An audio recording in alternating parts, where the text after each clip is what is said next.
welcome to a new episode of Comadres y Comics. This is episode 218. We are your host. I'm waiting. I was like, stop. What am I doing? We are your hosts of Sarah. I'm Kristen. And I'm Jen. Let's see you. Welcome back. Thank you. Welcome back, everyone. I was trying something new because Oh, I've been watching our videos, and sometimes when both of you are just talking, I'm just sitting here, or I'm like looking at my phone, or I'm trying to engage the audience. I saw one of the videos and I saw myself looking down too because I was writing notes and I'm like, it looks like I'm asleep. And I'm like, oh, that you're right. We should do some dynamics. That's so. I don't know if you guys are familiar with Mr. Ballin. He talks about like real stories and horror stories or anyway, real dark stuff, but in story format. So Yeah. like he's storytelling, but he does this. Oh, really? No, not like this, but he does it his own way. Yeah, and I'm like, yeah. that's cool. I like that. Uh-huh. Anyway, this weekend is Memorial Day weekend. You guys have any It is. plans? Yeah. I do. I have plans on Saturday where I'm going to be going to Jack Foster, who is a comic creator. He is having a birthday / housewarming party, and it's going to be catered by a barbecue place and like Wow. ribs and burgers and hot dogs and potato salad and like all the, I guess, baked beans, all the regular fixins. I don't know where it's going to be catered from, but honestly, I don't even care. Originally, he was just going to Say be, less. I know, he was just going to be grilling on his own, but he changed his mind. I'm like, I would have been excited either way. So that is the beginning of my weekend. On Sunday, Eddie and I are last minute going to be doing the antique fair here in Ooh. downtown Torrance. We will be out specifically trying to fundraise for our new comic book store. This episode is going to come out way after the weekend, so sorry it's not in time for you to come, but hopefully it is a successful antique fair. And then on Monday, I am going to run a 10K. So 10K is 6 miles. Wow. And it is a Laguna Hills Memorial Day race. And I've ran it the last 2 years. This will be my third year. And it's a 10K. They have 5K, 10K, and half marathon options. But I choose the 10K because I can do 10K in about an hour in like 10 minutes. And the beer garden closes at noon. So if I would have done the half marathon, I would be done in 3 hours and it would not give me enough time in the beer garden. So I always choose the 10K so that I can have my my beer garden experience. I love it. I love That's it. strategic planning. Ugh. So apparently I have a full weekend. Plus I have a lot of actual work I need to do. So now that I'm saying it out loud, I don't know how I'm going to get my work done. So wish me luck. I wish you the best of luck. Absolutely. I am mostly going to be working. And at one of those points of period of time, I'm going to get so pissed fucking drunk, I won't even know I went to work. So I've done it before. Sorry, Kristen. Oh my goodness. I love it. I love it. Hopefully, for me, Saturday, I'll be going to a catered barbecue as well. But otherwise, let's see. I was planning to do a lot of gardening, actually. I thought, like, since I'll have nice. Saturday Good luck. and Sunday to garden, then I have Monday to recover. Because last time I gardened, I had to roll off the bed and then had to hold myself to lower myself onto the toilet. Oh my gosh. Because I was Wow. like, I stretched some muscles Yeah. that I obviously don't use. So I actually have a plan. I wanted to create some new planters, but I'm going to put cement and a 4x4 in the middle of it so I can hang our lights, they're like carnival lights. They sell them at Costco. Oh, cool. Oh, Yeah, they okay. go across the whole yard right now, but I really want to center some of them where we sit because they're just hanging there. We never turn them on. So, so I just like, I really want to use that, that Yeah. space. Yeah. I So, want to use our backyard space too, but we've lived here for close to 10 years and has it really I been 10 barbecued years? maybe twice and then our propane ran out and I never barbecued again. Oh, no. I'll live vicariously through you. I want to like. I think I'm just gonna buy like a little like, maybe on Monday after I get back from work. I'm just gonna buy one of those like little cheapy barbecue grills that you put just Oh, charcoal and buy some uh-huh. carne asada or something. Oh, that sounds good. Yeah. That Yeah. does sound Just good. just for me. That does sound really good. Actually, Mhm. our plan, I discussed it with my brother, is that once the construction is done and they give us our house back the way it used to look out before the fire, that we would have a little get together and he would be the bartender and Frank would Oh, be yay. the grill guy. And so you guys are invited. I don't know when. I feel like it'll Hey, be a year from now with the pace tell me, that I will fucking set it aside. I still remember when you had them. Was it the Dia de Muertos or like a Halloween event? yes, I But had a Frank was Halloween out there. party Yeah, grilling. Frank was out there cooking something that was like diced cube meat or something. Oh my god, it was so good. I want that again. Oh yeah, absolutely. I will let you know ahead of time. And my brother, he does really great drinks. And I told him that for Eddie, he has to make sure he knows how to make a Moscow mule. He's like, Yes. I already know how.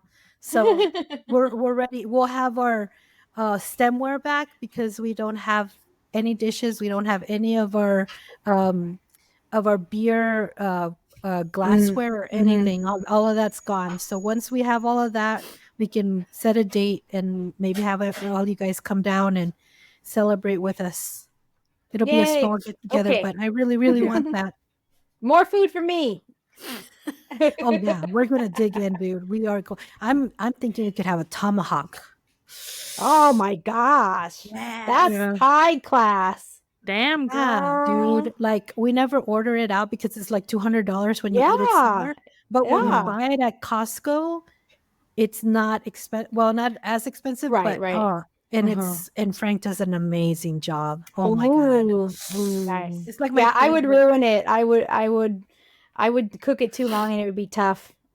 So, I mean, it would probably still taste okay, but Yeah. Oh man, I can't wait, guys. I'm excited now. Yeah, yay. definitely. Oh my god, guys, it's time for Chisme de la Semana. And today I have some chisme. Guys, guess what? Blood In, Blood Out is on Hulu, set to stream for the first time ever. Available for Really? streaming. Really? Yes, Has it yes. not been? I feel like it's been show. No, wait. That's not the Oh, same as streaming. Yeah. right, exactly, exactly. It's about I don't that think I've cult seen. classic, guys. It's about the Vatos Locos. It's a 3-hour movie, but you're entertained throughout the It's 3 whole. hours? It's three Oh, I didn't hours. know that. Yes, Wow. yes. Did they It's cut it for? I haven't seen it in so long. I know. I saw it when it came out on HBO, when you had HBO, and HBO was literally just movie after movie, but they would play the same one over and over and over. Yeah. Uh-huh. So that's when I saw it, and I was what, in junior high? What year did it come out? It came out in 1993. Okay, so I was in high school. Yeah, and it's I was in No, boy. that was college. I was in college. Really? I thought it came out in high school. Okay. you know why? Because it takes place in the 1970s. Like it starts in the 1970s when they're young. Yeah. But you know what? No, there's a certain situation that I can remember now in college where we referenced that movie, so now it makes sense. So yeah, I mean, if you guys don't know, but I know that you know because you know if you know, you know. I know you know. Yeah. I know. It's about two stepbrothers, Paco y Cruz, and their cousin, their biracial cousin, Miklo. And he's a little white boy looking guy that goes to prison. So, and they show the iconic pine in, what was it? East LA, I believe. Mm-hmm, Yeah. mm-hmm. A lot of people look at that pine and they know that tree. They're like, Yeah. that's from Blood In, Blood My Out. friend who came to run the marathon with me, she grew up with me in my hometown, and she loves that movie. And she's a little halvesy, and she asked me to take her to the tree. I'm like, I don't know where that tree is, and we didn't have time anyway. But that's funny. Like, out of all the things and places that she could go to in Los Angeles, that's what she asked. Dude, we're so Next many time she's iconic down, places. let's do a little trip to go down and see the tree. I'm sure it's still there. Yeah. Yeah. I think it's like what is it called? Like when you can't destroy something because it's historical landmark. Oh, Yeah. right. Yes, exactly.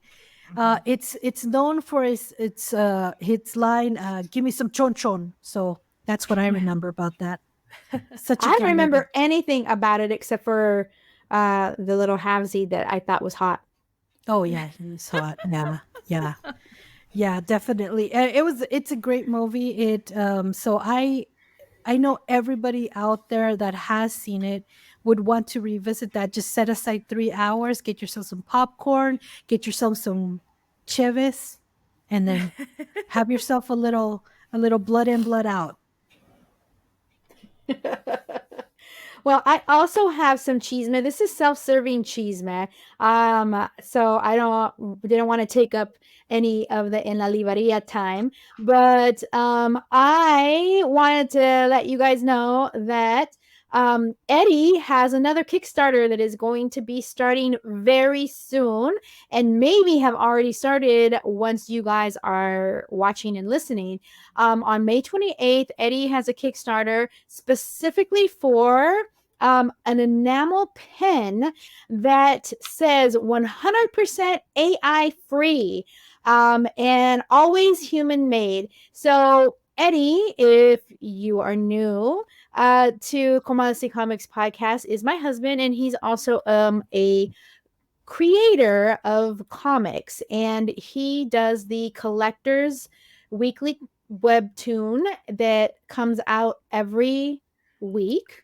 It comes out on collectorscomic.com. You can see it on Facebook and Instagram and all those places. I think he also has been having me do TikToks where my very own voice is actually also part of the comic. So I am so to make it easier, he's giving me notes here. Collectors on Kickstarter.com is the easy link that you can go to find it. And this basically, some behind the scenes cheesemeh. This idea of his basically came from the fact that AI is just really infiltrating a lot of creator spaces. Over the last year, there's been a lot of controversy about comic covers being done by AI, and also just instances of people using AI to create like prints and sell them at conventions. And if you're sitting there wondering, well, what the heck's the big deal? Who cares? Computers are the future, like go Skynet.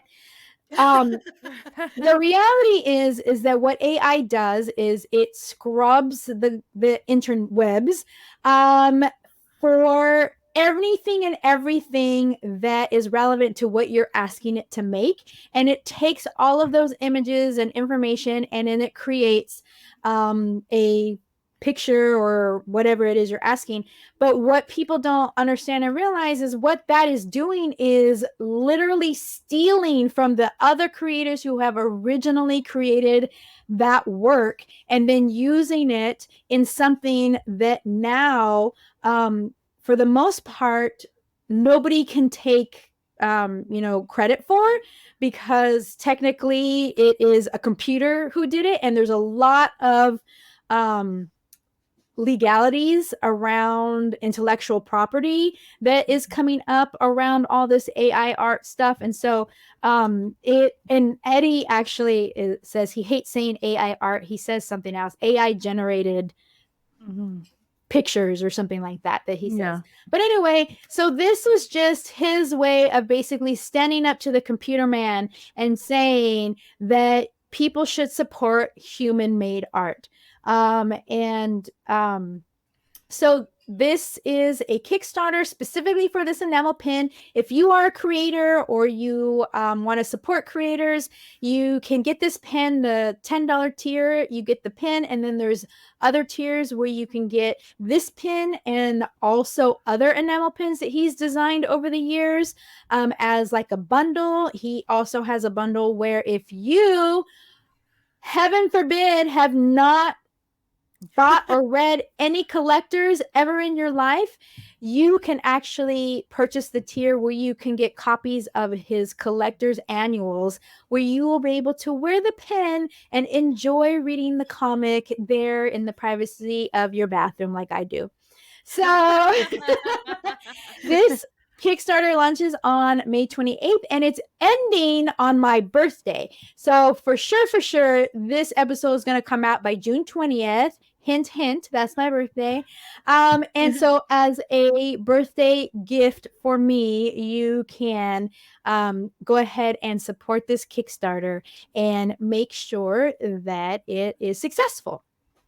Absolutely. And don't forget to go on Kickstarter now and check to make sure that it reminds you of when the Kickstarter starts. What is that? Yeah, so even though even though it's not live yet, you can go on and there's a little button that says notify me on launch. And it will take your email, and then when it actually goes live, it'll send you a reminder.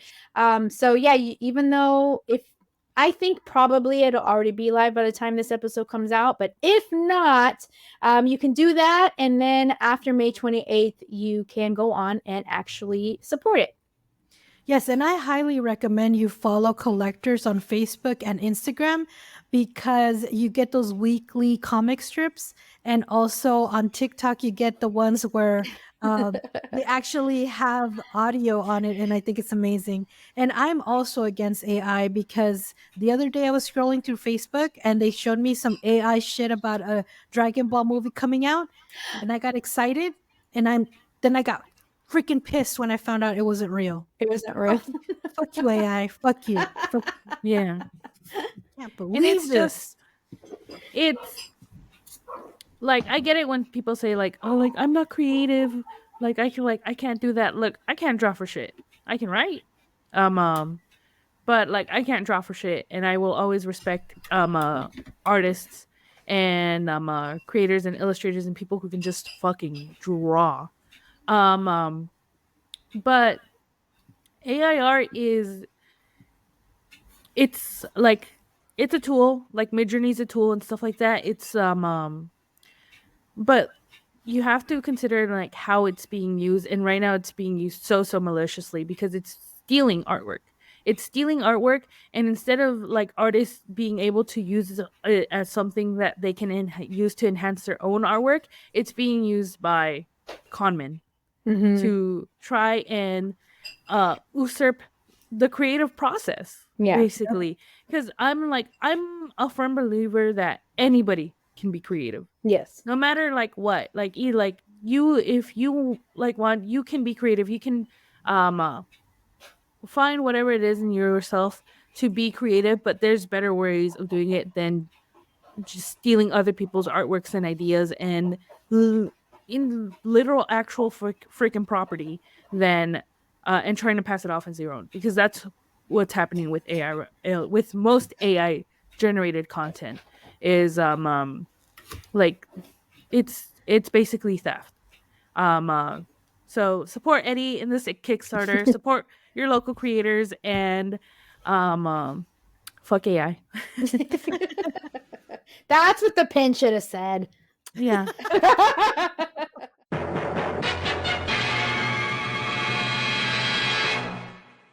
All right, guys, now it's time for On My Radar. And what is on our radar, Kristen?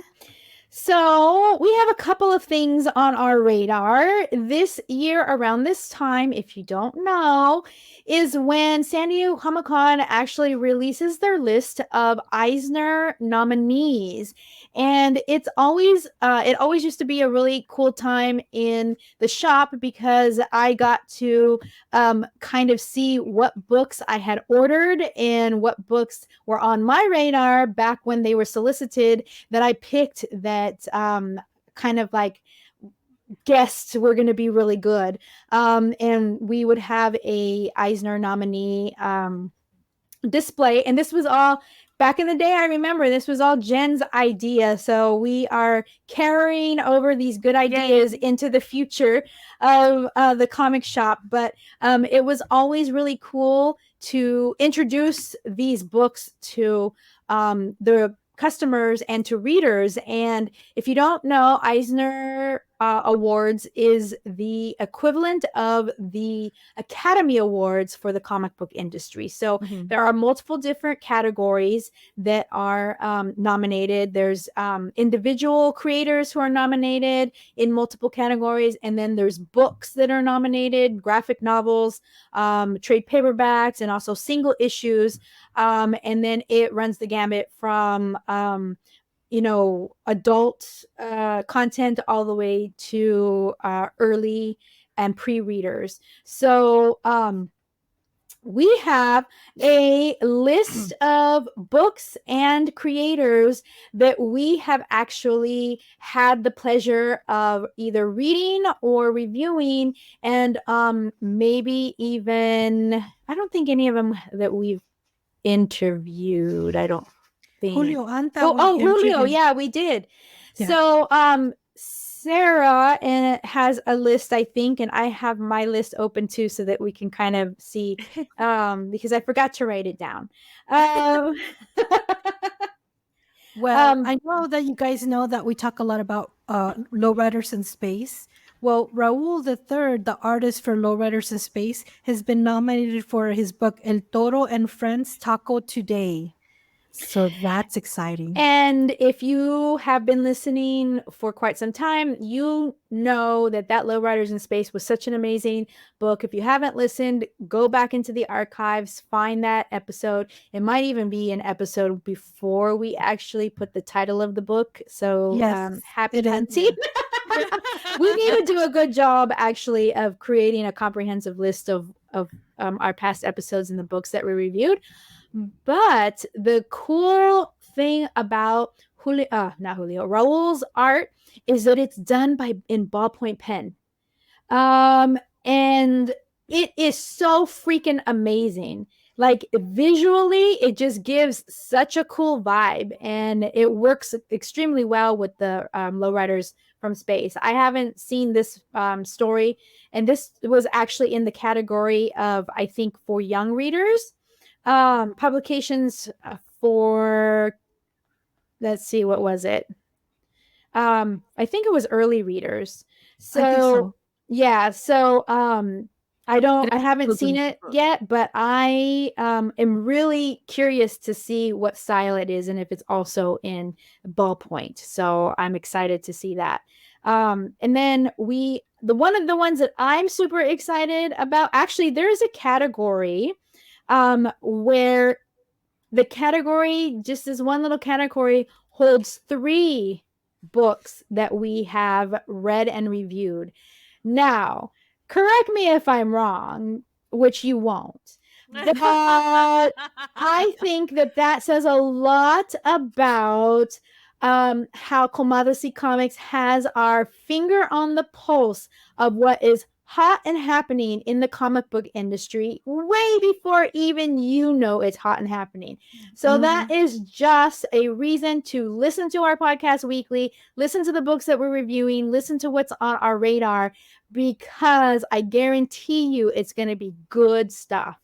But for the actual, I'm trying to find it now.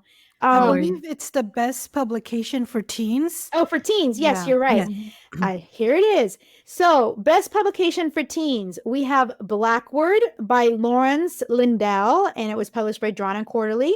And if you don't remember that review, go back. You can find that one by its title. It Actually, was no? actually, it's episode Oh, 209. okay. There you go. Yay, 209. It was such a good book. And it is a book that highlights um a group of black, I want to say they're 20 somethings, Yes.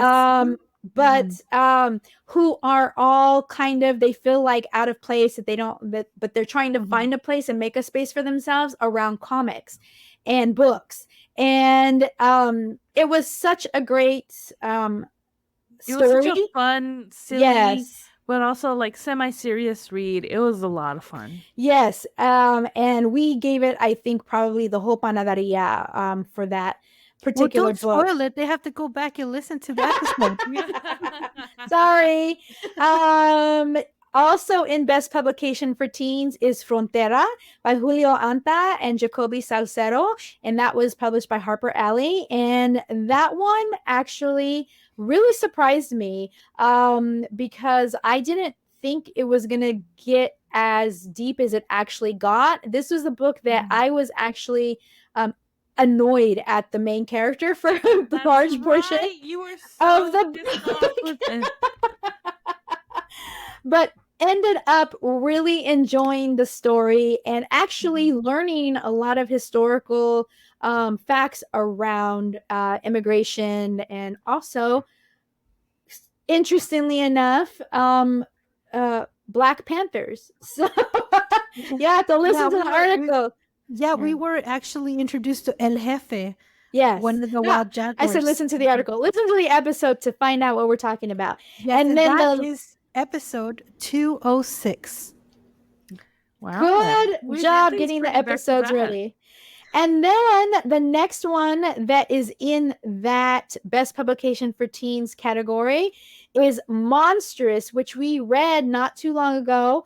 And it's Monstrous, a transracial adoption story by Sarah Meyer, and it was published by First Second and Macmillan. And that one was such a deep and emotional story told about a I got it wrong when we were talking about it in the episode, a trans woman. Is that right? No, that was us. That was us. This one is about the Asian woman who was adopted by that family in, I think, Minnesota. Oh, yeah, you're right. You're right. Wrong story. And it was so difficult because Korea, I believe, she was adopted by Korea. Yes. Yeah. Okay, Ness. Now I remember. Yeah. Yes. So, very, very poignant story about a girl who is adopted from Korea into a white Midwestern family, and how that really affected her, and how she actually used her interest in art and comics to kind of escape a lot of the otherness that she felt in that situation. But yeah, and she took us really deep in how she was feeling isolated, and it was such a moving book. Yes. You definitely have to check out episode 216. And then we have, I feel like there was something else. Yes, we have the All Negro Comics 75th Anniversary Edition. Best anthology, yes. Best anthology. And this particular creator, we have not reviewed the anthology, nor have we had him on Las Platicas. But if you look at our Instagram, you can find a small interview I did with him. I think it was a Comic-Con, but I think it was not Long Beach Comic-Con. I want to say LA Comic-Con, I believe. Yeah, I ran out of space on my phone interviewing him, but he had a lot of interesting things to say about that book. So check that out. That you do have to search for on our social media. And it isn't best anthology. It has to be something else. I think it's this one. It's best, I don't know, best archival collection. Oh yes, that's the one. I Oh, can't Yeah, think yeah, of yeah. it. Best Yeah. archival collection project comic books. Mhm. So I actually have copies of this. I supported the Kickstarter when it first came out.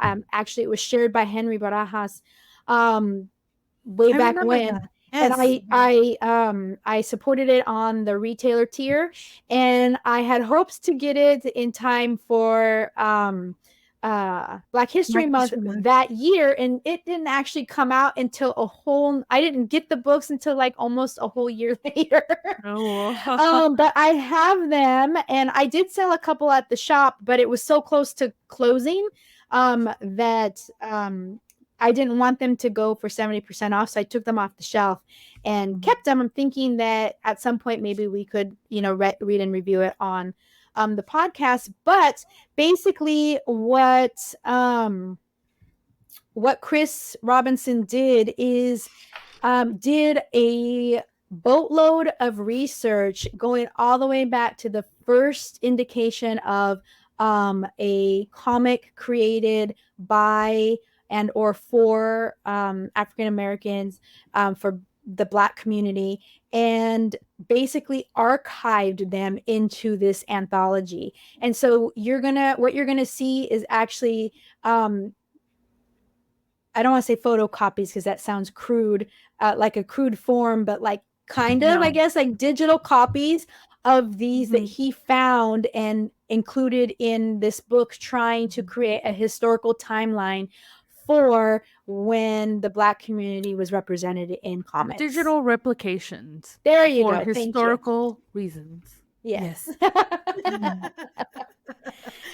So it's an amazing project, and I was super excited to support it and to have them in the shop. And at some point down the line, when the shop reopens, they will be on the shelf. So I hope that is soon. And then I'm just kind of doing a quick search through here to see if there's anyone else that we have read and reviewed. We read and reviewed Lore Olympus. That has won multiple times, but that, because we did also review Lore Olympus, which has won multiple times for best a digital comic.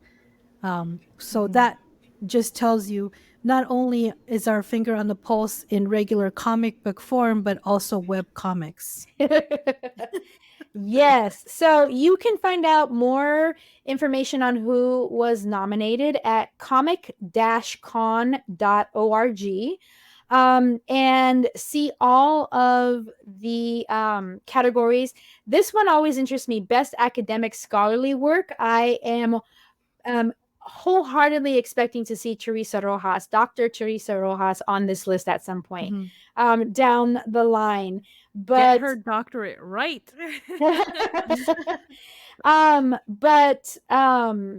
Like, for example, one of the books in that category is Desegregating Comics, Debating Blackness in the Golden Age of Comics. That sounds super interesting. Yeah. The history of comics is really interesting to me, and a lot of scholarly work done around that is super new. So if you're interested at all to know what is hip and happening and receiving accolades in the comic book industry, check out the Eisner Award nominees for 2024. And go back and check out the other Eisner winners and nominees from previous years. There are some where I'm like, really? Like this?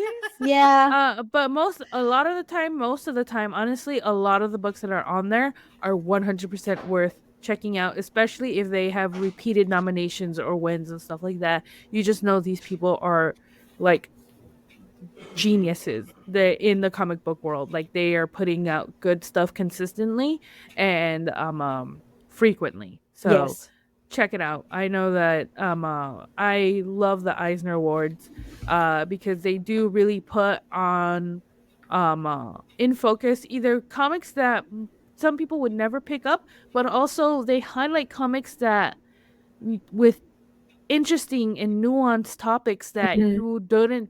you didn't ever think could be addressed in a comic book. So 100% check them out, and congrats to all the nominees. Wishing all of you the best. Absolutely. Oh my gosh, it's that time again. La hora de la cervecita. Oh, I hope mine didn't freeze. Hold up. Oh no. I was just gonna say we met at 6 p.m. tonight Yes, we did. to start recording. Probably closer to around 7 is when I took this out of the refrigerator.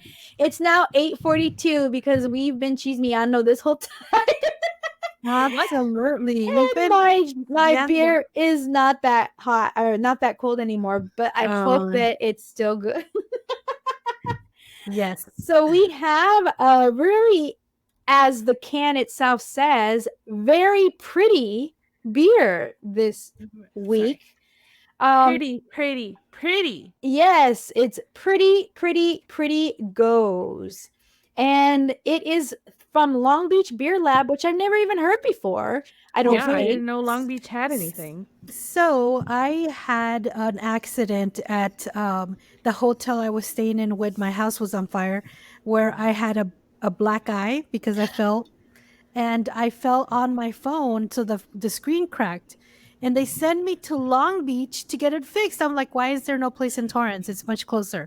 Oh, wow. So I drove to Long Beach, and there was a comic shop right next to the place. Oh, really? That was fixing my screen, and they said come back in an hour, and I said I'm gonna go to the comic shop. Well, when I got there, it was already closed. Oh. And I was like, okay, location, but you suck, you're closed. So then I panned to the left, and I found this brewery, and I was like, I can go for some beer and some food. Got myself a pizza, got myself some beer, and I got some beer to go. So that's where I got that. Millhouse. Yes. So I'm very intrigued by this picture. Not until I read what the flavor is that I even realized that itself was a dragon fruit. It's a person. It's a dragon fruit person. Yes. Yes.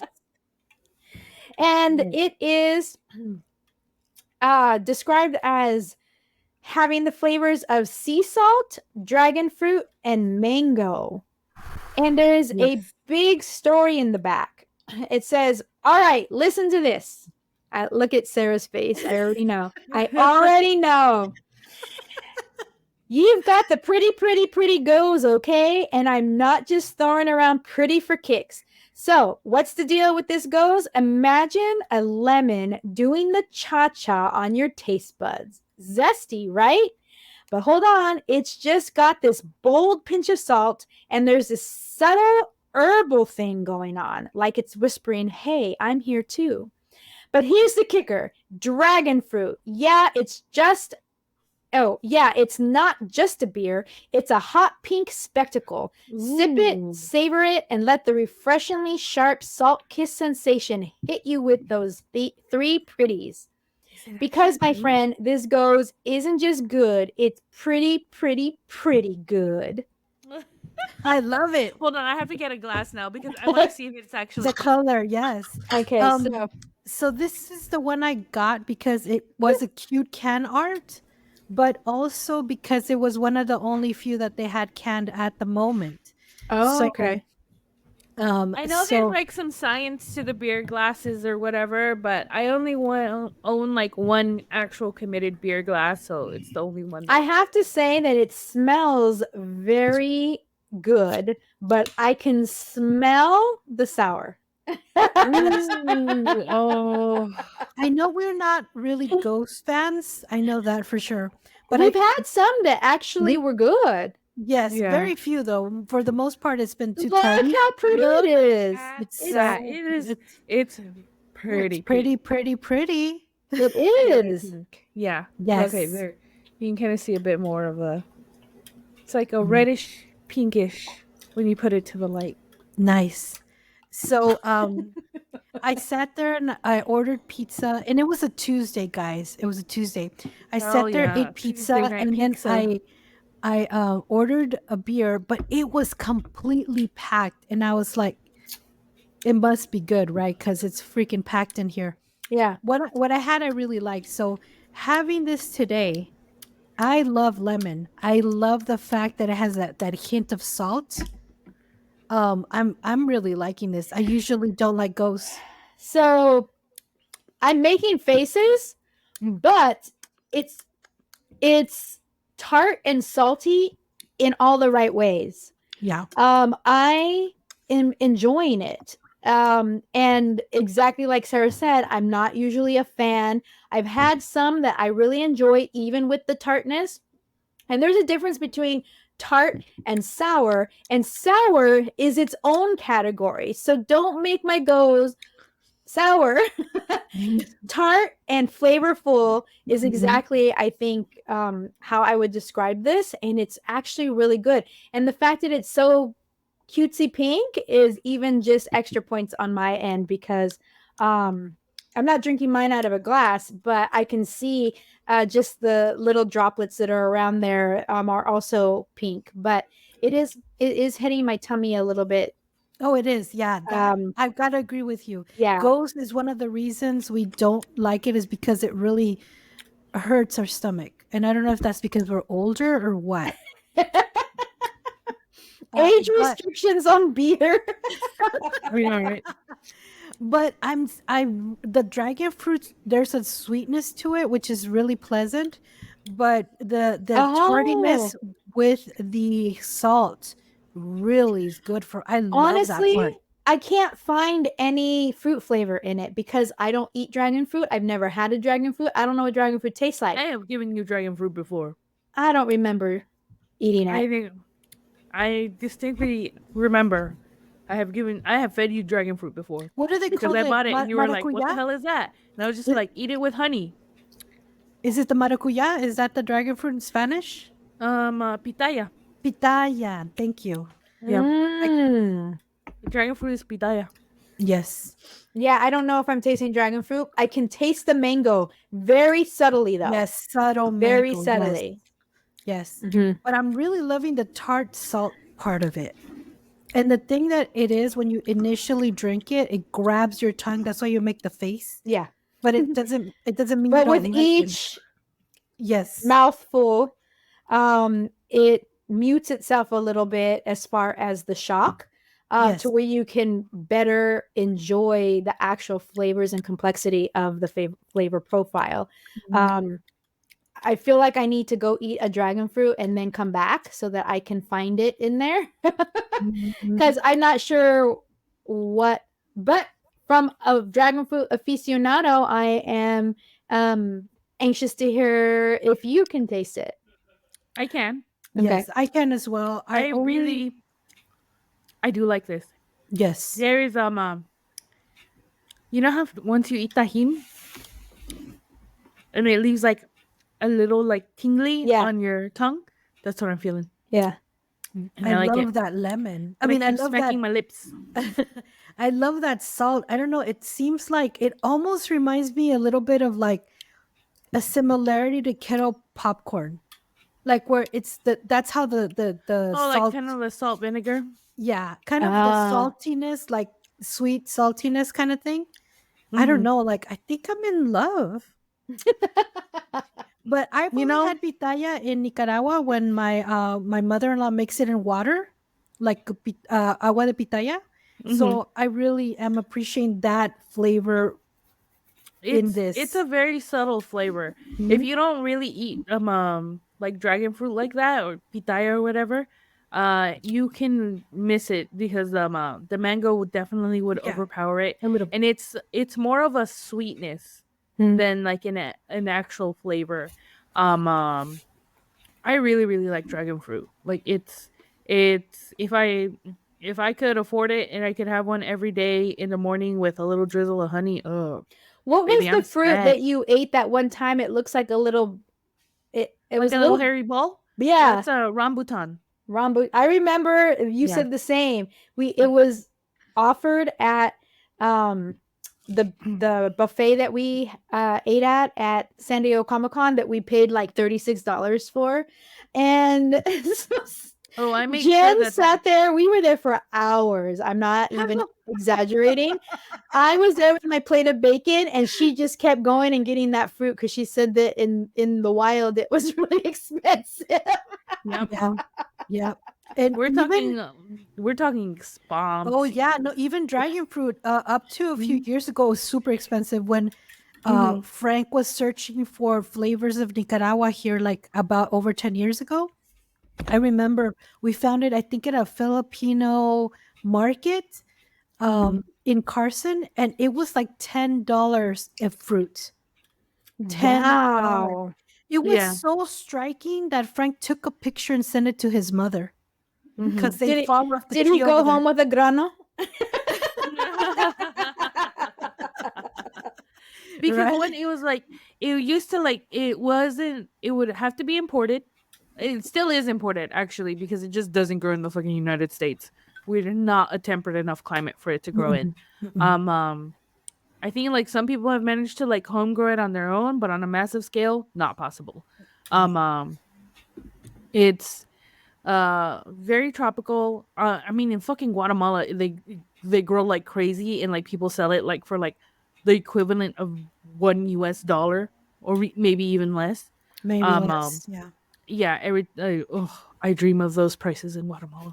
Right? But it's a fruit that I've been eating.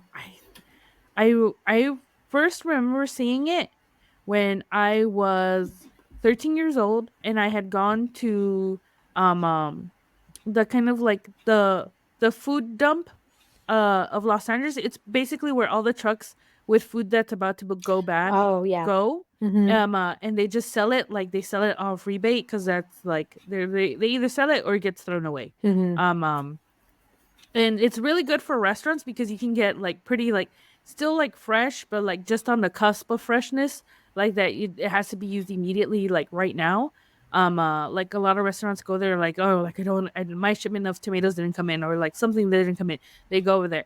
I remember seeing a box of 4 for $20 when I was like, and when I had gone there for a cooking class, And that was on and sale. that was on sale. Wow. Yeah. Wow. And Half that was on off. sale, and yeah.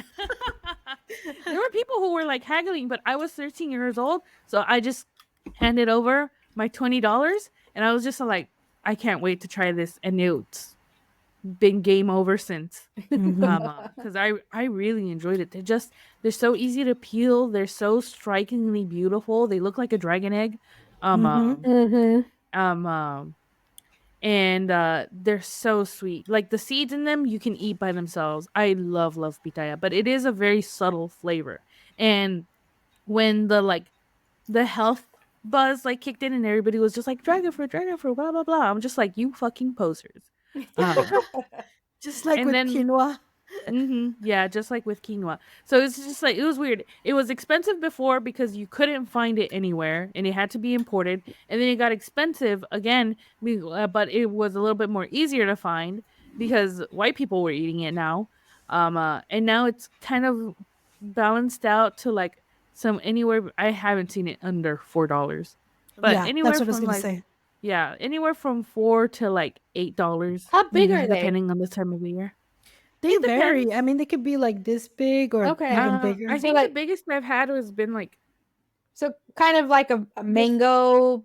Yeah. a About- really Yeah. big mango. Okay. Yeah. Mm-hmm. But there's also different. Personally, I really like the ones with the white flesh in them. They're also easier to find. But there's also yellow dragon fruits, which are a lot sweeter. I've They're a lot heard that they sweeter. help you poop. If they I do, wouldn't be that explains a surprised. lot. El Choro It- King, shout out to El Choro King on TikTok. He his thing is people will he suffers from, because he has a bad diet and he doesn't drink water. He suffers from constipation. So people will email him or text him or whatever, suggestions of things to try.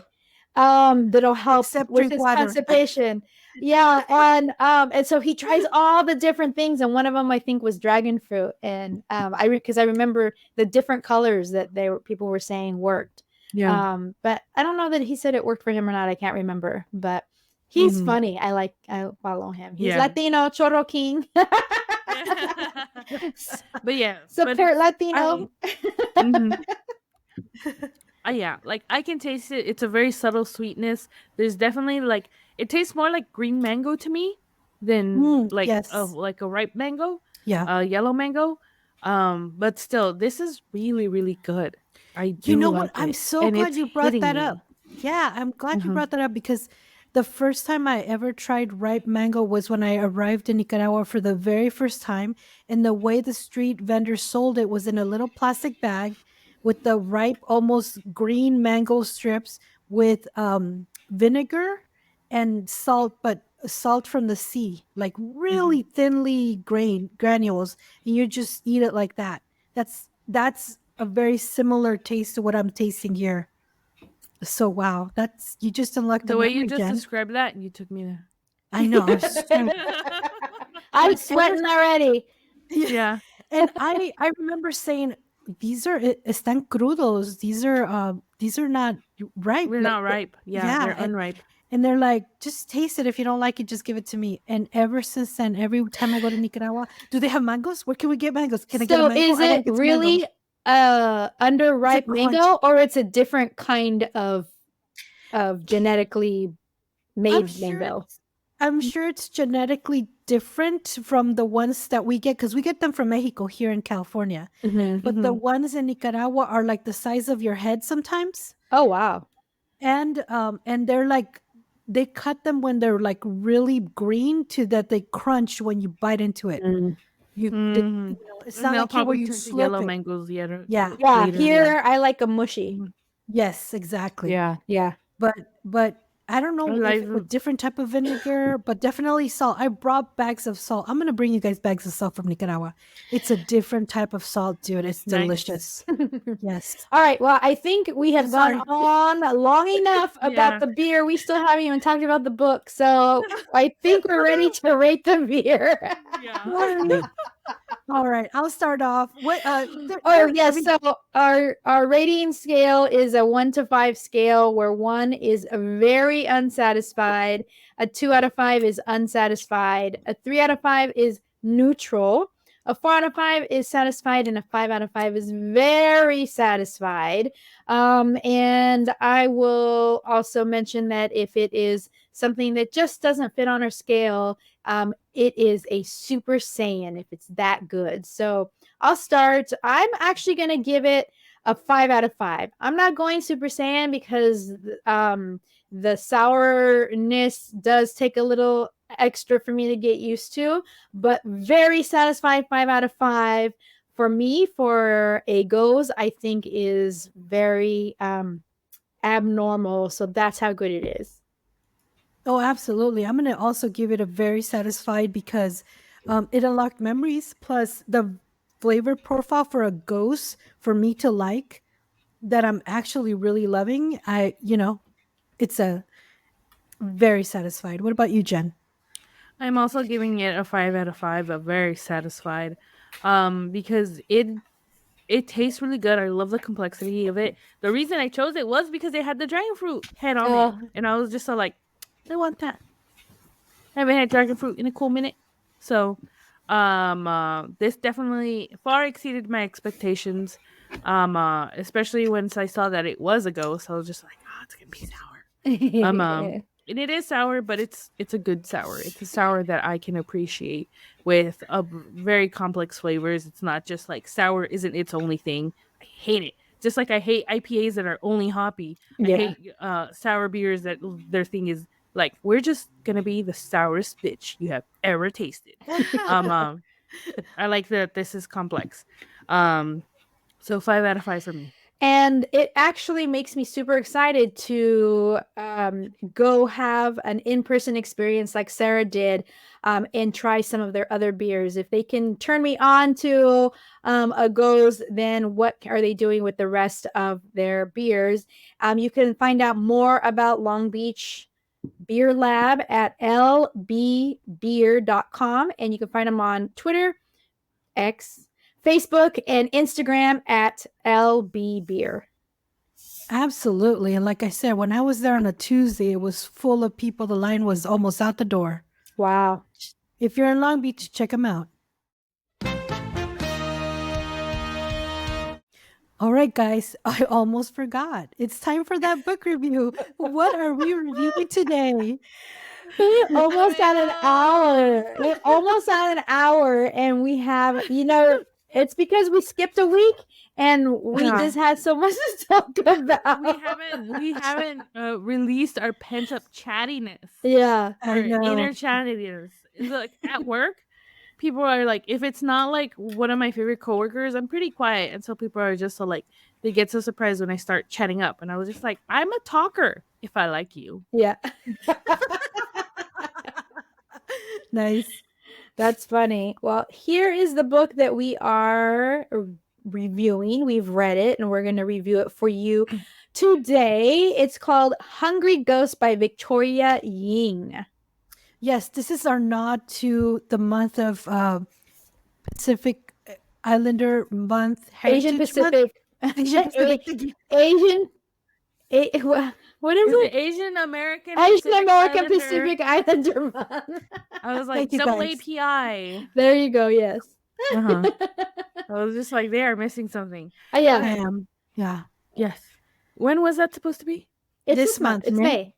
Oh, it's May? Uh-huh. My bad, y'all. mentally, I'm still in February. Oh, wow. Well, tell us a little bit of the synopsis, please, Kristen. So, Valerie Chu is quiet, studious, and above all, thin. No one, not even her best friend Jordan, knows that she has been binging and purging for years. But when tragedy strikes, Val finds herself reassessing her priorities, her choices, and her body. The path to happiness may lead her away from her hometown and her mother's toxic projections. But first, she will have to find the strength to seek help. I gotta say, just right off the bat, Jen, tell us what you were going to say. I know. I just find it funny because earlier today and like yesterday, I was actually having a conversation with my coworker and really good friend about how our mothers really fucked us up. Oh, 100%. And it's, but we said this like, and she was just like, we said this like, I love my mother. Oh, I love my mother, and she loves her mother, and like I love my mother 100%.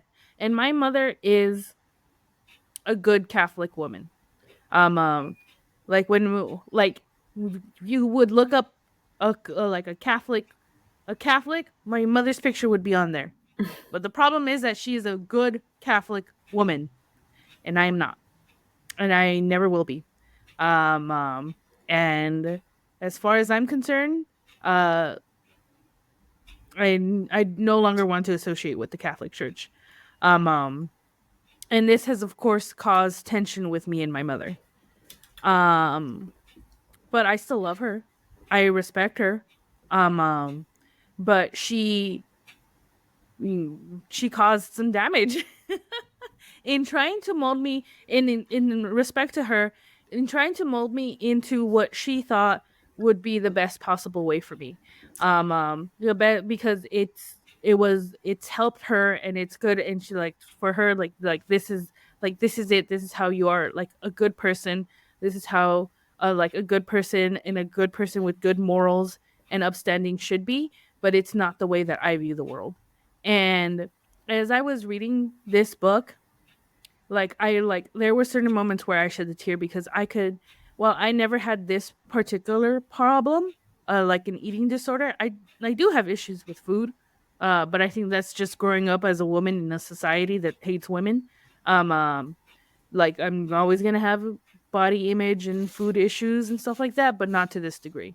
Um, uh, but the relationship with her and her mom, uh, I was just like, God damn, okay, scene, and we're looking in each other's eyes right now. I completely agree with you, Jen. And not Mhm. only the relationship between my mother, myself, and food, but I Mhm. saw a relationship that I've seen with my relatives, my female relatives, and their parents and food. There was Yeah. a moment where I stayed at my uncle's house and my aunt made us croissants with cheese and ham, and she put them in the middle of the table. And when my cousin was going to reach for another one, my uncle just slid it away from her in a silent fucking slap in Mhm. the face. Like, Mm-hmm. oh, and this is why we rate our comics in tres conchas, because that's the maximum we were allowed to eat in one sitting. Mhm. Mm-hmm. Basically, so this podcast is almost also molded in a relationship with food. Yes, 100%. Yeah. Whether that relationship is good or bad, and like there's something to be said, like maybe you're feeding your child too much, maybe like there is like some health concerns and stuff like that, because these are all also valid reasons. It is such like food, and it's especially I think in like minority, but also in Latino cultures, there's this relationship with food where this is how you express love, this is how you express care, but this is also how you can hurt people with. And like I think we see it as well as in this, because at one point she's like she's talking about how whenever her mother is mad at her, she like or like they've gotten into an argument or something along those lines. The way that they would repair it is her mother would like bring her fruit, and she would like dissect the actions and stuff like that. Like, what does it mean? Does she want me to like eat? Like, is this a test? Like, does she want me? Is this a pointed conversation about, or like a point to be made about how she shouldn't be eating like bread Dessert. or like dessert and stuff like that? Like, this should be her dessert. And I Yes. was just like, God fucking damn. Like yes, I've thought about food, but I don't think I've ever thought about food to that extent. Yeah, but Mhm. also what I noticed was it's like you cannot win. And Mhm. I read it No. here and I sensed it Mhm. myself where okay, she's eating too much. Oh, and then you try to watch it and try to be the good girl because that's one thing about this character is she's always trying to be good. There is a specific Mhm. word in Korean, was it Korean? That Um. Uh, that there's no yes. English translation. Or no, Gia I think she said they Gui? were Thai. Oh, Thai. No, Was Vietnamese. it? They were Vietnamese. Yeah. Yes. But then when the family got together for New Year, um, Mhm. if she didn't eat, it was offensive. Like, Mhm. and that is the same thing with Mexican or Latino Mhm. cultures. Like, okay, she's fat, and they tell you you're fat. Yep. They tell you Mhm. straight up you're fat. Yep. Ah, ya engordaste. Mhm. Fuck Mhm. you. ¿Me mantienes? Ugh, you pay my bills? No. Anyway. That's definitely some Mhm. of the personal experiences that I've had growing up where my grandmother, and my great grandmother, the moment you would walk in the door, ¿Tienes hambre? ¿Tienes hambre? And if you said no, it was offensive, but also it didn't matter because they would go into the kitchen and they would bring you something. And Mhm. then at that point, you had to eat it. And also at that point, it was probably yummy. So I wanted to eat it, even though, and I do have a very uh, bad habit of eating when I'm not hungry because I know it tastes good. Mm-hmm. And Eddie Mm-hmm. admonishes me for it all the time when we leave restaurants, and I'll be like, "Oh, you know what sounds good?" And he's like, "You just ate." I'm like, "Okay, but it still sounds good." Yeah. Yep. And so walking into my grandma's house, she would ask me if I was hungry. And even if I said no, she would bring me food. And it wasn't so much when I was at home through high school, but when I moved away for college, and maybe it was because she just didn't see me as often, the moment I walked into the house, she would say, "Oh, you gained weight." I mean, my freshman year in college, I gained 50 pounds. There was no freshman 15. I was an overachiever.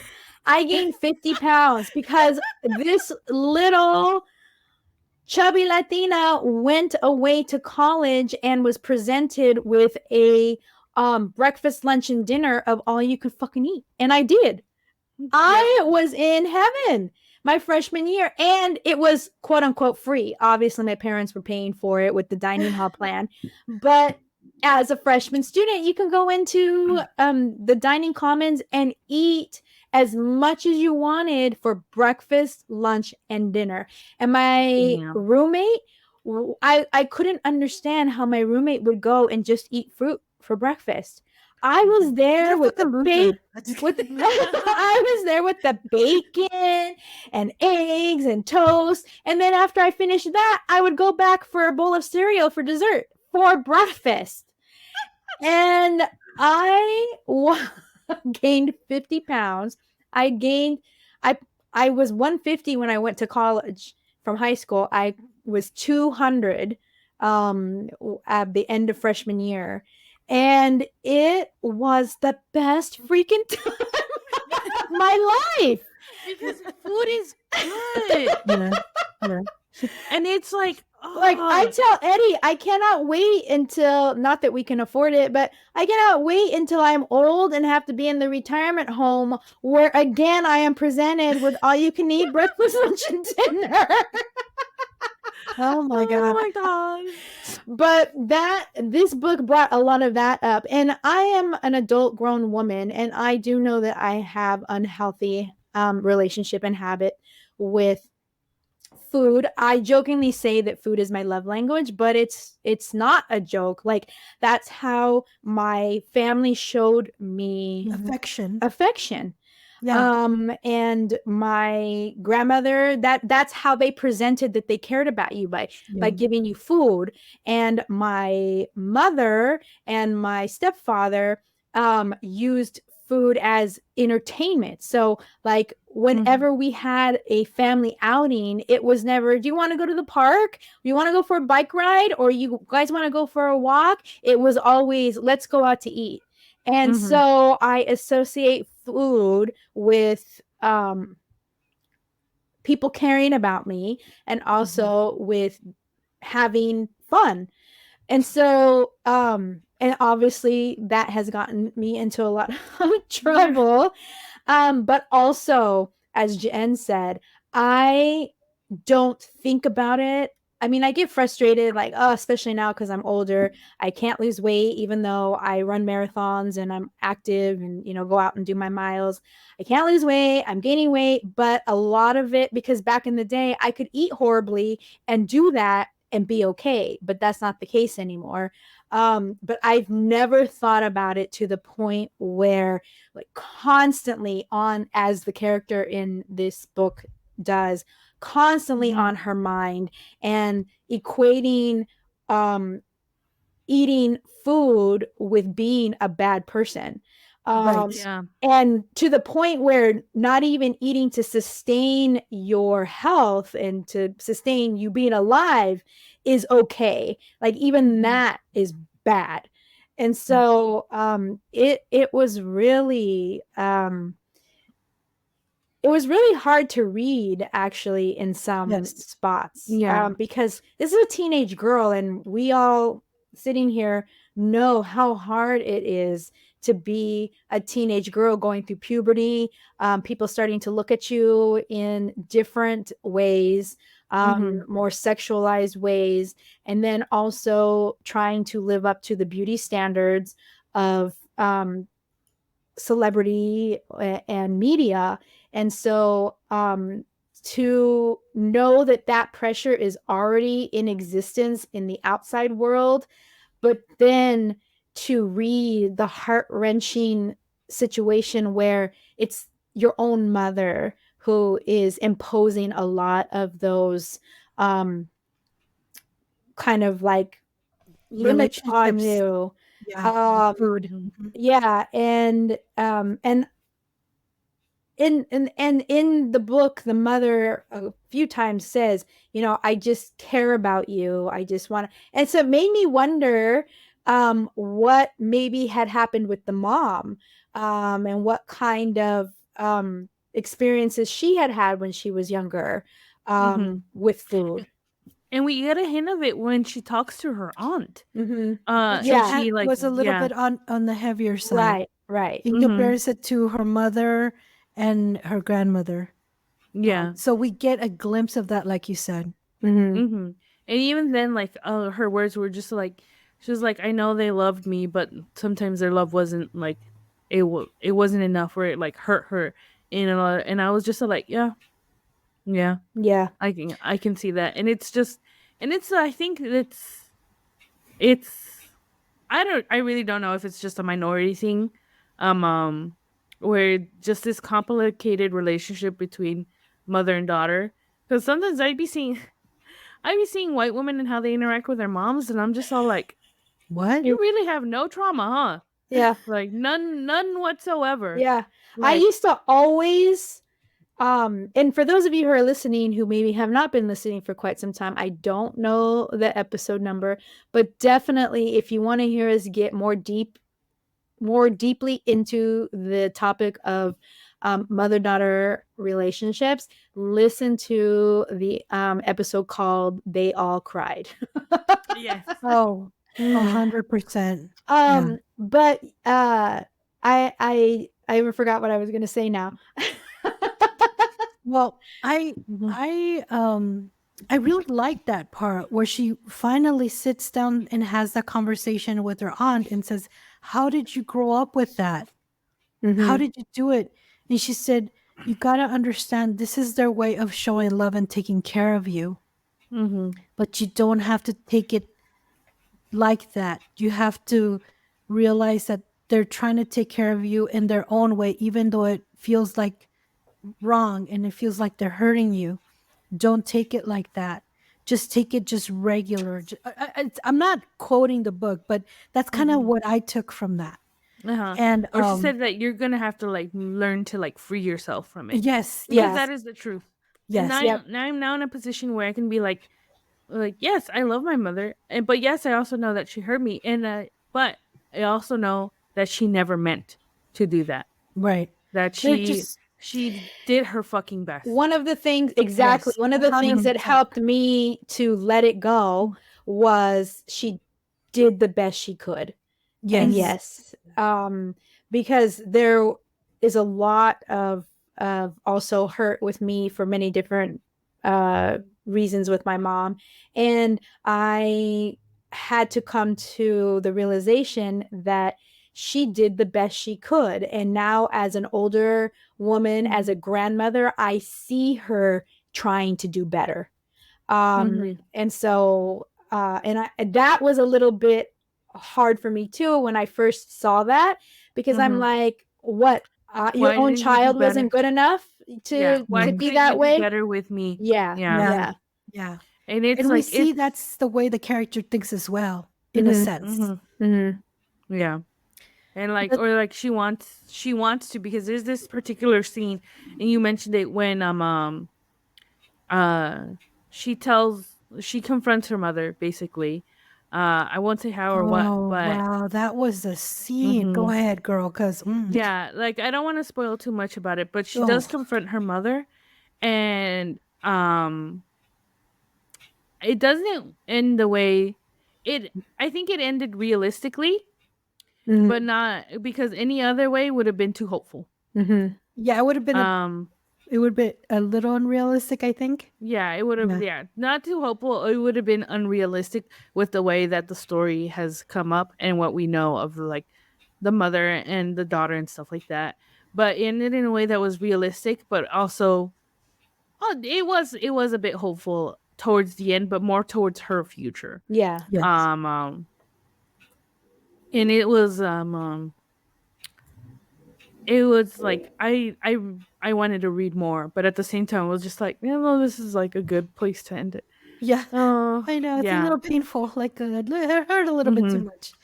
Yeah. Yeah, it honestly did. And there was this because throughout this whole story, she is constantly being compared, like by her mother, but also in her own mind against her friend, her Her best friend. best friend, Yeah. Yeah, who is Jordan. like, yeah, Jordan, who is definitely a lot bigger. I don't know if they're from the same ethnicity or not. I just felt like she was more Latina in my head. In my mind, she read as very Latina to me. But we Oh, don't she know. talked about tacos a lot, so yeah, that's probably why. And Mexico, yeah, Yes, yeah, I think she yeah, like she like margaritas and yeah, so she tacos. was Yeah. I think Latina, yeah, definitely of Mexican heritage, and she was constantly being compared to like her friend, and like her mother kept like making these comparisons that she herself internalized with her own view of beauty, and like I could see what's happening coming from a mile The away. Me train. too. Yes, me too. Yeah, I was like, but still, like when this it started. happened, Yes, it still hurt. I was like, It still hurt. I was hoping, but then when it happened, I like that is when I shed the most tears I because know. yeah, it was heartbreaking, Yeah. but it was just like, but it's like it's so funny how she like but I wasn't too mad either. Like I was like mad as well, but I wasn't too mad because we had such this nuanced view into her character and her own like internal thought process and how much she held these standards of beauty and how it's like one like imposed upon her, but also like a way how like she also coped. And so I wasn't like super mad, but I had to put the book down for a moment because I was just like, I think it oh was my god, also really a kind of awakening for her to realize that yeah, it was all lies. yeah. Because Eh, like yeah, it- it was all lies. yeah, because if this chubby girl could live her life happily and not be so overwhelmed with constant just thought process of and that she could enjoy her food and her life at the same time. I think it was a process for her, and there was some ups and downs between her and her friend, but I think it was when that one incident that we're talking about that we don't want to spoil happened. I think it was the beginning of her to start to kind of see things differently. Yeah, and to try to heal. And I felt like even in the art where you could see her anger, her frustration, that the way she led her life was just so erroneous. Like Jordan didn't even have a clue about this calorie counting or even being on a diet. I mean, when they went to Paris, spoiler alert, they go to Paris, and they're trying to enjoy their trip, and then they take a picture with the crepe in Paris. They're in Paris. Eat the crepe. Her mom sees her Instagram photo and messages, "I hope you didn't eat the whole crepe," and that just ruined the whole trip. Like, oh, I'm so glad that I like grew up just as the internet was really like, thank you. Yes, like social media was really starting to take off, because like I would not have made it. no, neither. I would not have made it. No. When I think about like how just like what was the other story that we read that featured Yaki Delgado wants to kick your ass. Oh, right. Yeah. Oh yeah. I was just like just this like even just from because you know what it did grow up with was the early 2000s skinny phase. Like the God, super skinny. Yes. Like Paris, like what is Paris it? Hilton skinny. Off the hip low rise jeans. What the Yeah. fuck is that? I have a muffin top. No, it's not Yeah. gonna work. Yeah. So like My fat is gonna flop over the fucking. Oh, I hated The that Y2K. trend. Yes, Fucking because Y2K. I grew up with the actual Y2K fashion. Yeah. My fucking god, did it give it like that is the real reason I have body issues, honestly. 100%. But like, where was I going with this? no. No, the whole like internet. Oh, yeah. She posted So, a picture of the crepe. Like so I was bombarded like with like magazines and stuff like that and like TV, like yes, but like not to the degree like social media. You're seeing it every fucking Yeah. day in every like nuanced part of your life. Like, no, And Mhm. that would have been also my 13th reason. leaves the opportunity open for if you are somebody who is either too fat, too skinny, or is perceived as such, you may be teased at school, but with social media, you're teased at home too, because Yeah. you can't Yeah. get away from it. You can't turn it off. The texts come through, the instant messages, the comments on your pictures. It's just constant. And Mhm. so I also am thankful that I didn't grow up in that era at Mhm. all.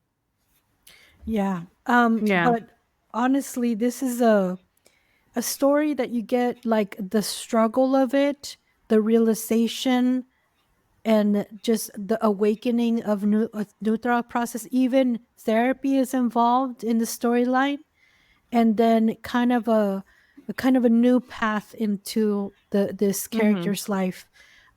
So I think it's an amazing, and we didn't even talk about the artwork. My Yeah, Oh, the God, artwork is it's amazing. so it delicious. is. Yeah, and It's I love the beautiful. color palette. Oh, the color Mm-hmm. palette is amazing. Yeah, it It was a just, limited color palette. and I think that's Yeah. perfect because these gentle colors lead you into some crazy ass feelings and emotions and roller coaster of feelings. It just, I'm glad that the color palette was very gentle, as they told the story of a perception of my relationship with food as well, you know. Mm-hmm. And even I could honestly say that the thought process that she had about if you're skinny, you'll be happy. If you're skinny, like that's the way to be. You'll be more attractive. Like that's um I didn't get it the way she got it, like it was really bad. But I would get instances of it and that I saw myself in this story for that reason. And I'm not saying my mom was a monster because she was the most amazing woman I will ever know. Um, but I could see where she was coming from because she also I remember she told me a story about how she also was a little bit thicker than her siblings, and she was talked down from that. Like she was talked about because of that, and so I could see why that happened now. Mm-hmm.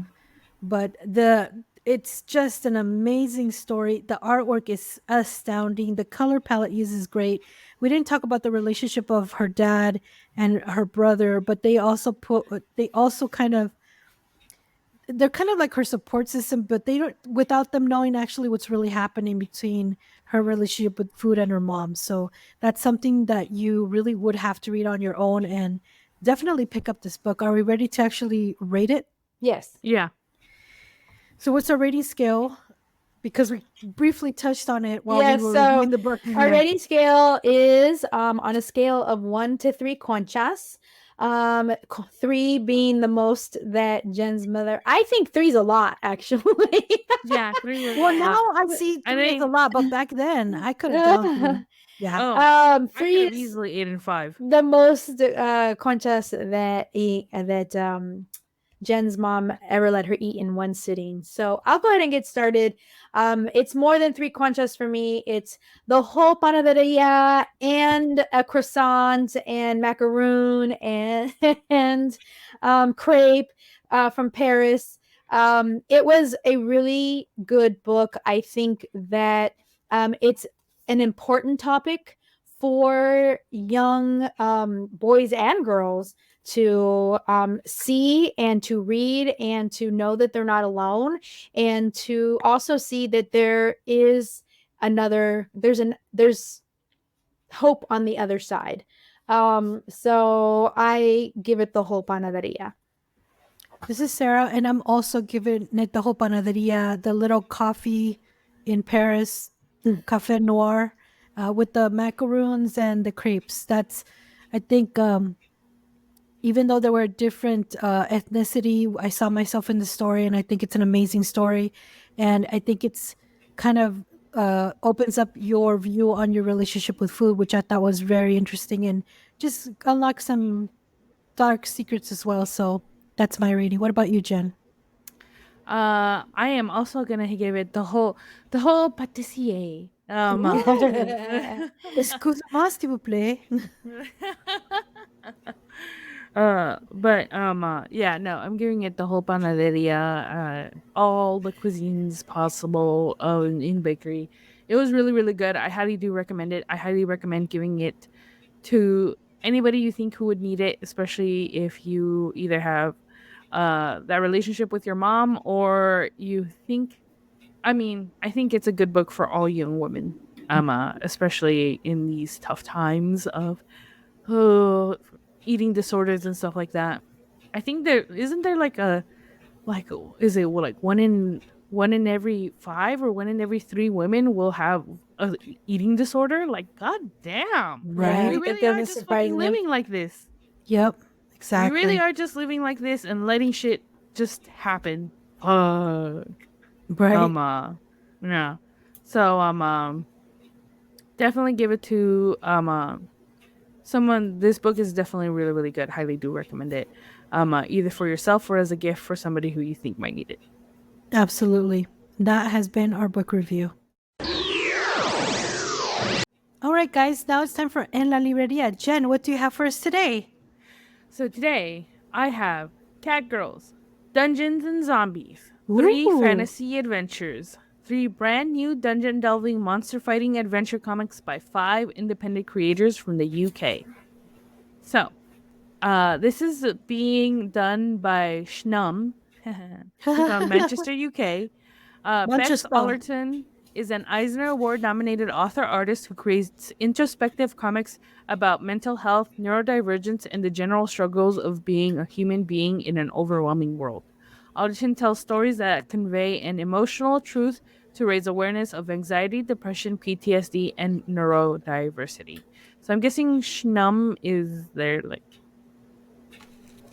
maybe artist name, but or something, but the person is Bex Allerton. So the story that they have here.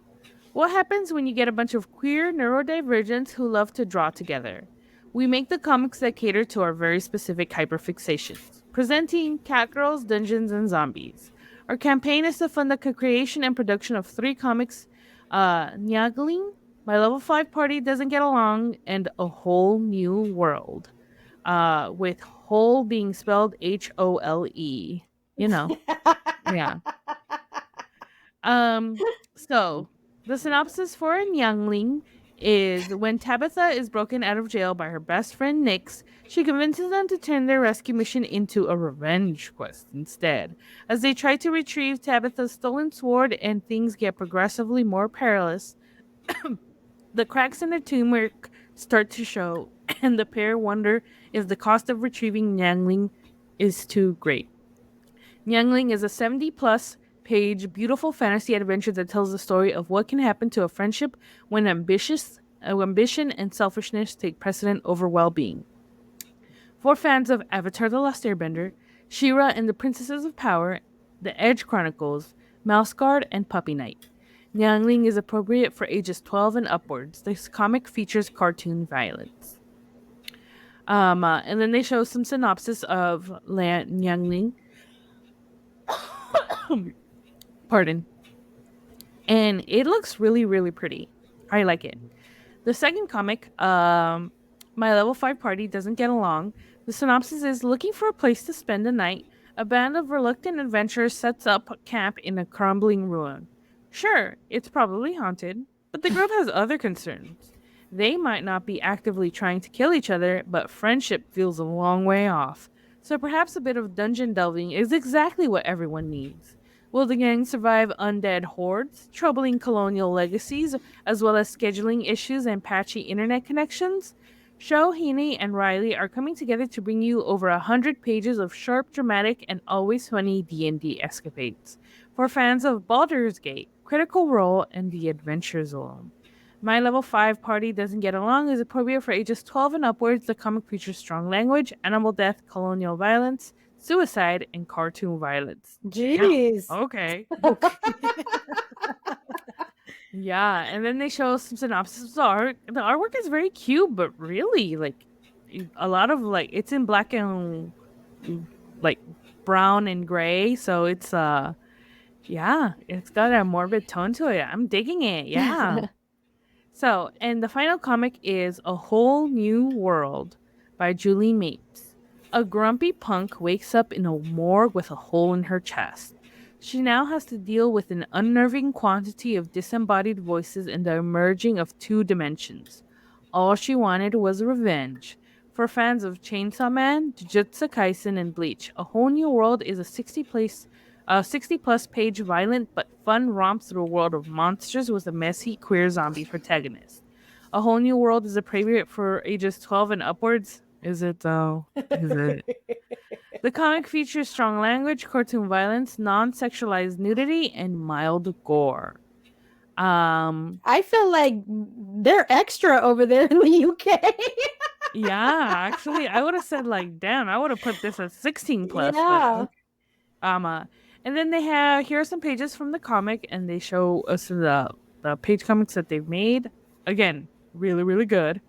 So they have a selection of merchandise available for backers of the merch tier. Backers of the merch tier will receive 14 die-cut vinyl stickers, 1 A5 high-quality art print, and 3 zines. The Nanning Process zine and A Whole New World thumbnails are small booklets containing works in progress, concept sketches, and a whole bunch of cool sketches produced in while making the comics. Adventures in Adventure Creatures and Creations is a small book containing homebrew monsters and magical items that you will use in your 5th edition game. So then they have a synopsis of all the things. They have funding and how that's being broken down and how they're going to be doing shipping as well. And of course, their disclaimer of risks. So this is a really ambitious project. They are looking to get a goal of $10,183. They are currently at $4,649 with 97 backers, and as of recording this, 29 days to go. You can always make a pledge without expecting a reward. You just want to show your support.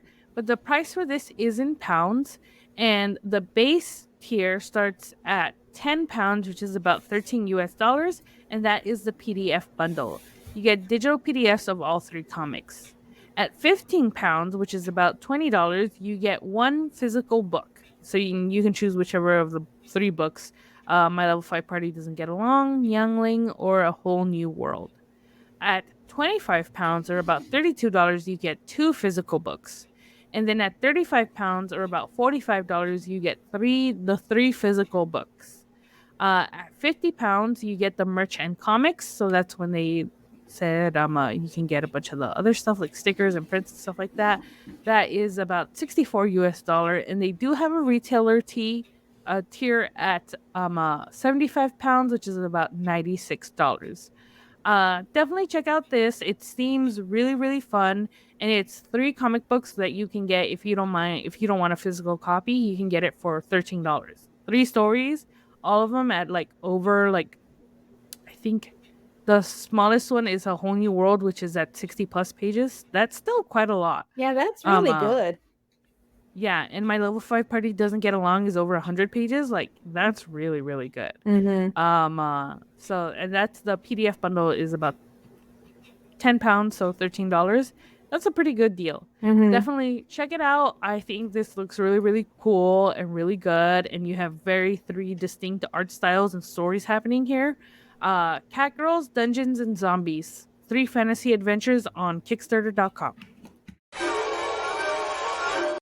All right, guys, now it's time for Juntos y Fuertes. Kristen, what do you have for us today? So today I have for you some information about an art show that has apparently been out of commission for the last 4 years. And this is Comic Arts LA, or CALA, for short, an acronym. I just saw announced on Facebook that they are coming back this year.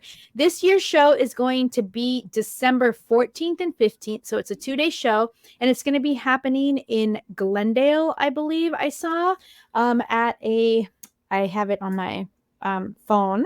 I didn't write that part down, but it's a center in Glendale, and they are actually right now letting everyone know that they are taking applications, or they're going to begin taking applications for exhibitors, and the applications are going to be open June 1st, so next week, and they're going to go all the way through June 24th. So I'm hoping that will leave those of you listening enough time to be able to get your application in if you're interested.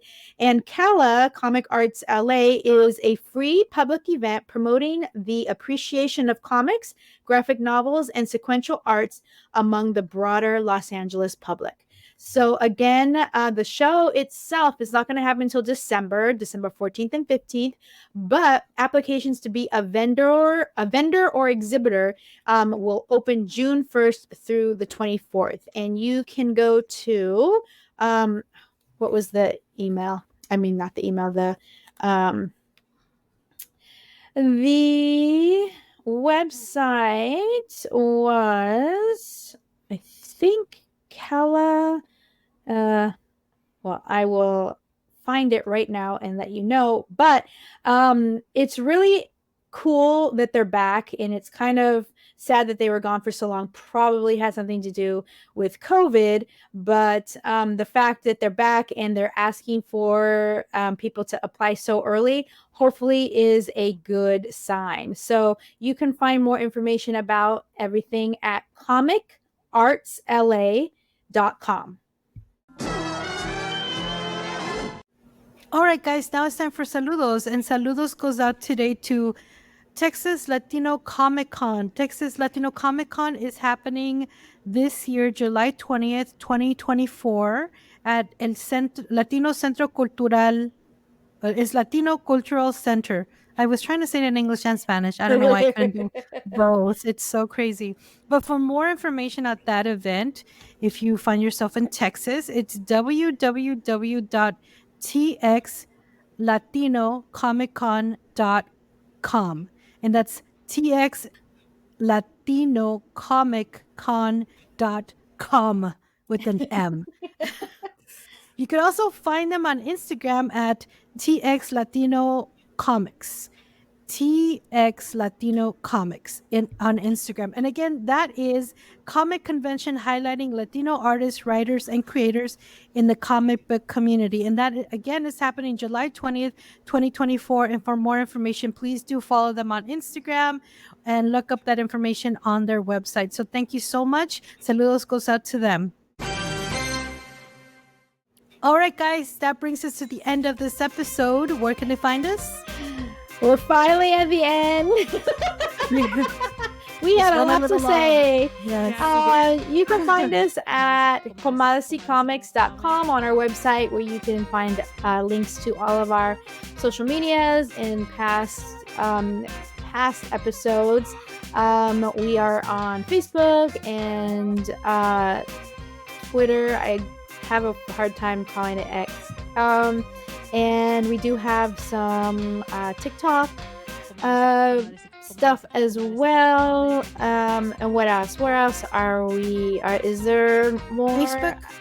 I think I said Facebook. Yeah. So anyhow, just go to comadrecomics.com, and don't forget, if you're not watching us and you're just listening, we are now on YouTube. I mean, we've always been on YouTube for Las Platinas, but all of our weekly episodes are also on YouTube, where you can actually see us as we are talking. You can see all the facial expressions. You can see the crazy faces I make when I drink sour beer. And you can see my greasy hair when I don't take showers. I mean, same. Oh my God, guys, that brings us to the end of this episode. We're your hosts. I'm Sarah. I'm Kristen. And I'm Jen. Bye, guys. Bye. Bye.